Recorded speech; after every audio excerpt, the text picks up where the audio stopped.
Hello friends, I am Chandana and welcome you to our channel Trust Logics tutorial. Trust Logics is a career platform where you can apply for jobs, connect to recruiters and get your jobs easily and quickly. You can make your profile as premium just by verifying your education and experience on our Trust Logics website and mobile app. आज की video में हम discuss करेंगे कुछ important current affairs questions. Okay, so this video is going to be very important for you, so please watch till end. Okay, so let's start now. So today's first question is, which country's navy participated in March 2021 with Indian Navy in a PASEX at the Persian Gulf region as a part of Operation Sankalp? किस देश के navy ने भारतीय navy के साथ participate किया PASSEX में, passage exercise में, पर्सियन गुल्फ रीजन में ऑपरेशन संकल्प का हिस्सा बनने के लिए? So here are the 4 options: Bahrain, Qatar, United Arab Emirates, Kuwait, Saudi Arabia. So here the correct answer is Bahrain. On March 17, 2021, the Indian Navy and Royal Bahrain Naval Force (RBNF) undertook passage exercise PASEX in the Persian Gulf under Operation Sankalp. From India's side, INS Talbar warship took part in the exercise. Operation Sankalp is conducted by Indian Navy along with Gulf countries. After the June 2019 attack on merchant ship at Gulf of Oman, PASEX are conducted regularly by the Indian Navy with units of friendly foreign navies. तो यहाँ उत्तर है Bahrain. 17 मार्च 2021 को भारतीय navy ने Bahrain के navy RBNF Royal Bahrain Naval Force के साथ passage exercise में ऑपरेशन संकल्प में हिस्सा लिया. ओके, सो इंडिया के साइड से आईएनएस तलवार ने इस वॉरशिप में पार्टिसिपेट किया और ऑपरेशन संकल्प कंडक्ट किया गया इंडियन नेवी की तरफ से गुल्फ कंट्रीज़ के साथ. और जून 2019 अटैक जो हुआ था मर्चेंट शिप पे गुल्फ में, ओमान के गुल्फ में, उसके बाद से पैसेक्स रेगुलरली कंडक्ट किया जाता है. भारतीय नेवी कंडक्ट करते हैं और फॉरेन नेवीज़ के साथ फ्रेंडशिप बनाते हैं. Okay, so now next question. Question number 2. Which organization signed in March 2021 an MOU with Agricultural and Processed Food Products Export Development Authority APEDA to boost export of agro products? Agro products के export को boost up करने के लिए किस organisation ने मार्च 2021 को MOU sign किया है APEDA के साथ? सो यहाँ पे आपको 4 ऑप्शंस हैं: national institute of MSME, national small industries corporation, NABARD, SIDBI, मुद्रा bank. So here the correct answer is national small industries corporation. On 17th March 2021, the Agricultural and Processed Food Products Export Development Authority APEDA under the Ministry of Commerce and Industry signed an MOU with the National Small Industries Corporation Limited NSIC under the Ministry of Micro, Small and Medium Enterprises MOM SMEs. The MOU focuses on gaining export potential of agricultural and processed food products manufactured by MSMEs. Okay, so 17 मार्च 2021 को APEDA agricultural and processed food products export development authority ने ministry of commerce और industry के under MOU sign किया NSIC के साथ। NSIC क्या है? National small industries corporation के साथ इन्होंने MOU साइन किया under the ministry of micro small and medium enterprises. और इस MOU में क्या फोकस है? इसमें फोकस है कि एग्रीकल्चर और प्रोसेस फूड प्रोडक्ट्स की ज़्यादा से ज़्यादा एक्सपोर्ट की जाए। ओके, जो कि कौन बनाता है? सारे मैन्युफैक्चर्ड हो रहे हैं MSE में, मीडियम इंटरप्राइजेस में। ओके, सो अब बढ़ते हैं हमारे नेक्स्ट क्वेश्चन की तरफ से।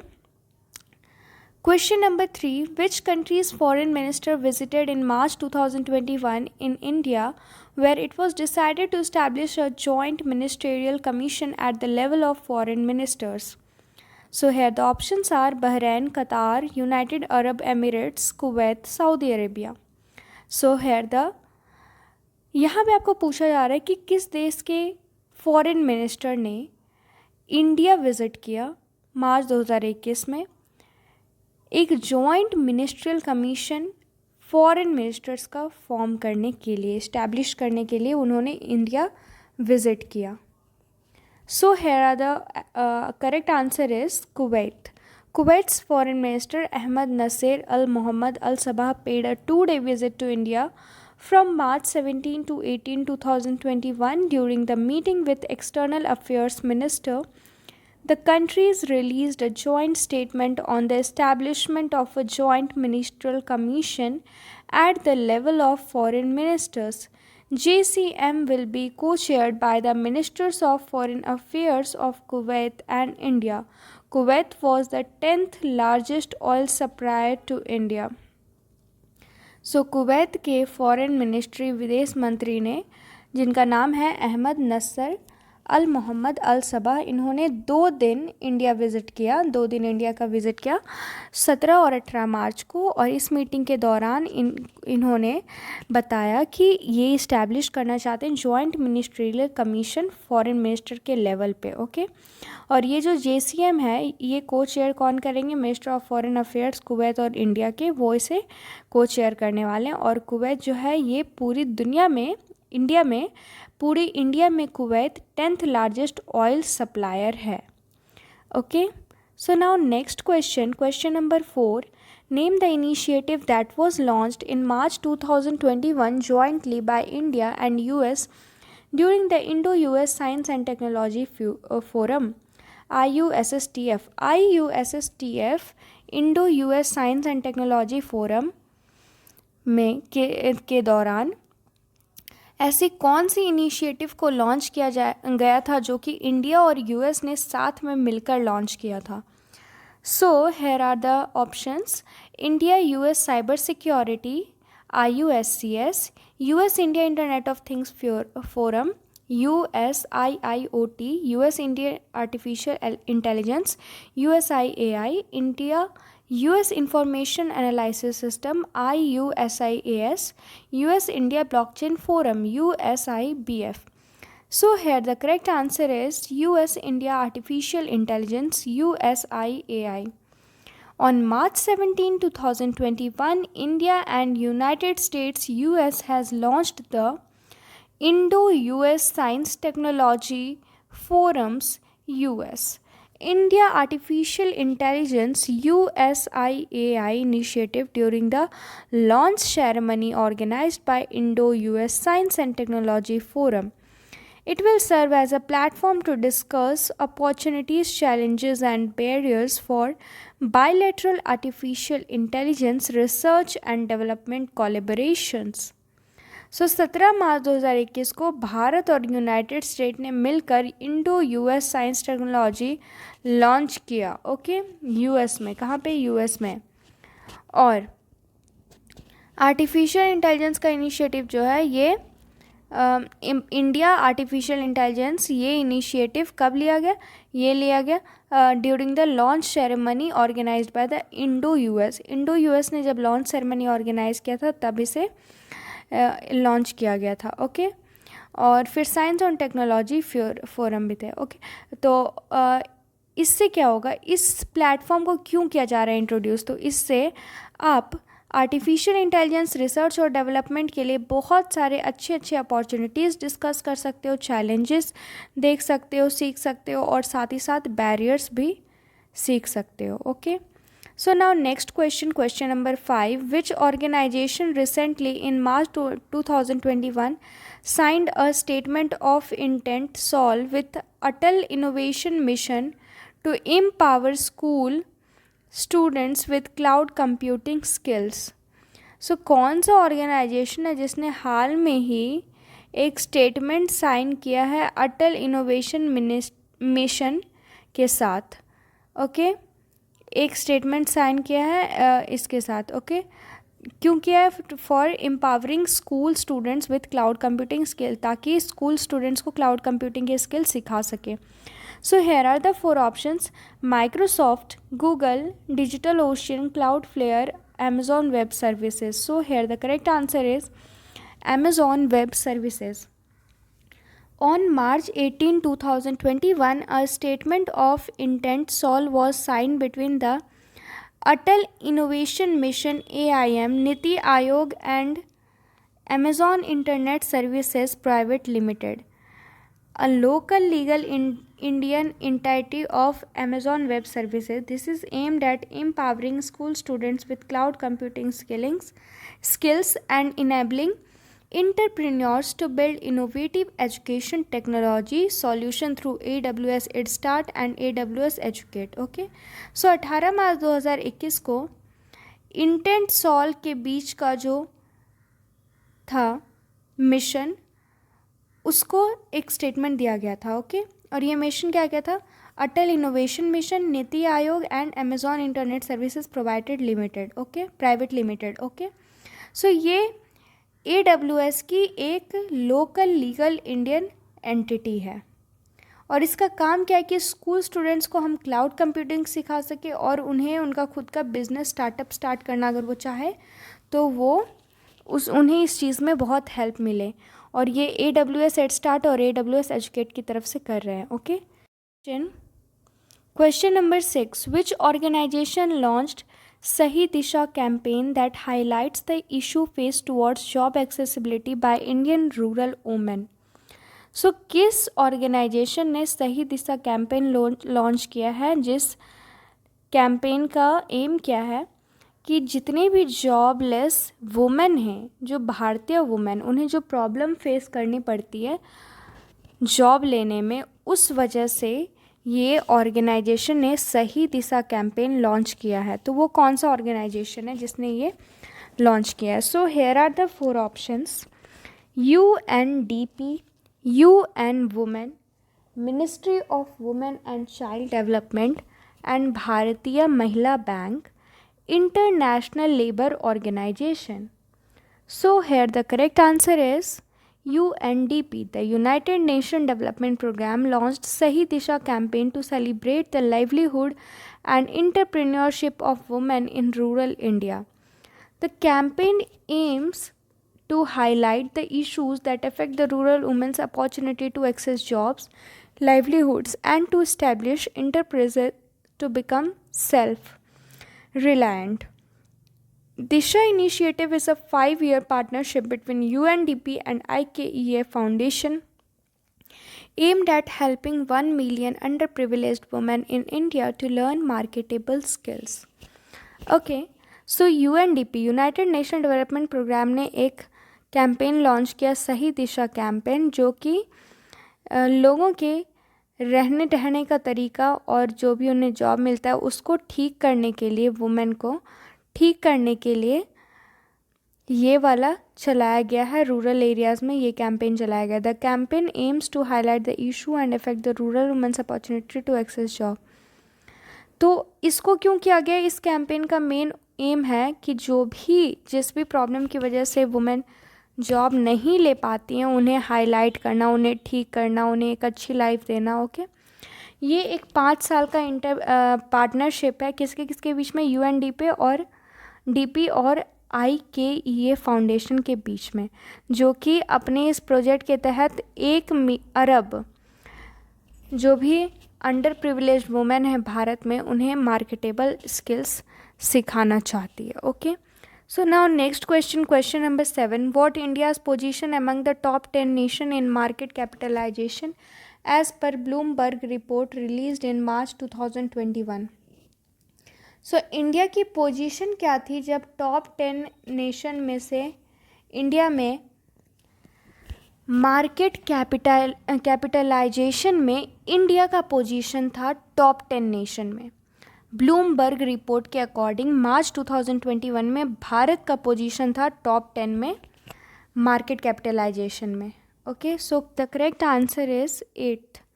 As per Bloomberg's recent data on market capitalization, India remained at the 8th position among the top 10 nations with market capitalization of $2.8 trillion. US, China, and Canada were the top 3 countries. India's benchmark Sensex surged 78% so far this fiscal year and became the best performer among the top 10 nation. Bloomberg के हाल की data जो कि market capitalisation पे है, इसमें भारत को 8th position मिला है. टॉप 10 नेशन में से भारत को 8th पोजीशन मिला है क्योंकि भारत की मार्केट कैपिटलाइजेशन कितनी है? $2.8 ट्रिलियन.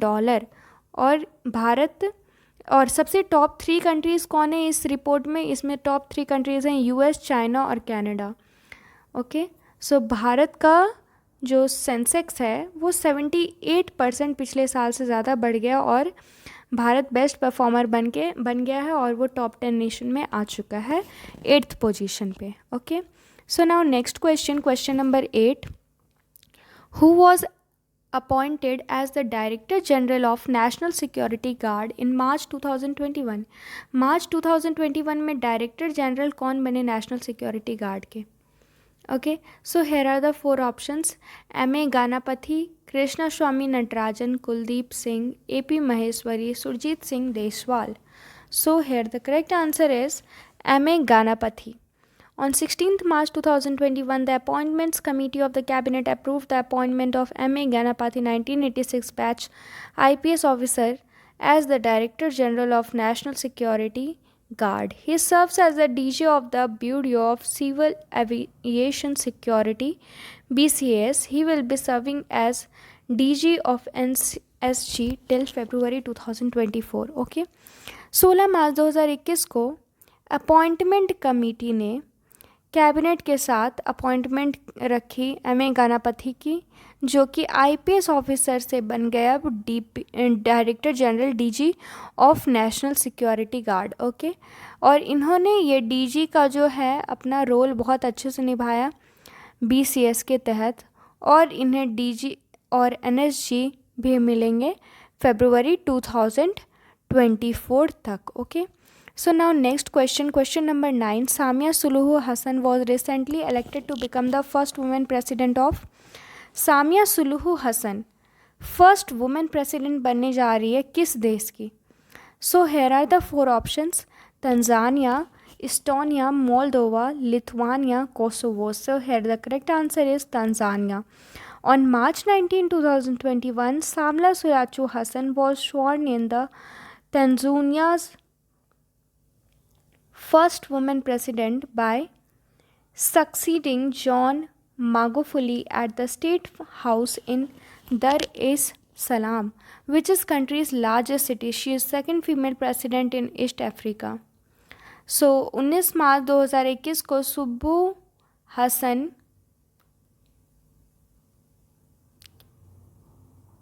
सामिया सुलूहू हसन जो हैं वो मार्च 19, 2021 को तांजानिया की फर्स्ट वुमेन प्रेसिडेंट बनने वाली हैं और पूरे ईस्ट अफ्रीका में वो सेकेंड फीमेल प्रेसिडेंट बनने वाली हैं. Okay, so now next question, today's last question is who was the first Indian table tennis player to qualify for the Tokyo Olympics?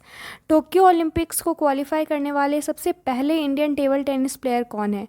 So here are the options: Manika Batra, Achanta Sharath Kamal, Sathiyan Gnanasekaran, Mouma Das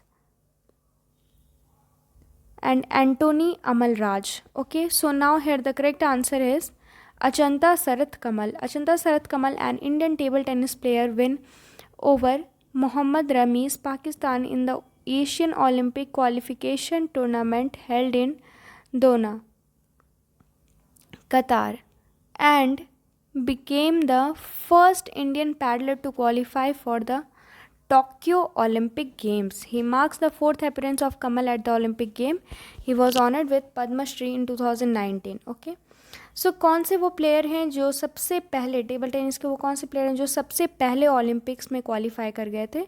Achanta Sarath Kamal. Okay, ये भारतीय table tennis player हैं जिन्होंने पाकिस्तान के मोहम्मद रमीज़ को हराकर Asian Olympics में खुद को क्वालिफाई कर लिया था और वो बने थे, became the first Indian peddler. वो इंडिया के पहले पैडलर बने थे जो कि क्वालिफाई कर गए थे.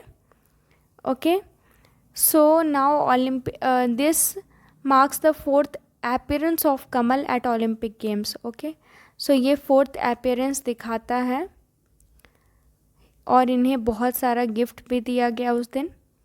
सो he was honoured with Padma Shri in 2019. उन्हें कौन सा अवार्ड दिया गया? उन्हें अवार्ड दिया गया पद्मा श्री. कब? 2019 में. ओके, सो आज के लिए इतना ही, फिर मिलते हैं नेक्स्ट वीडियो में. Thank you. Subscribe our Trust Logics tutorial YouTube channel to get more informative and useful videos regularly. So thank you and have a nice day ahead.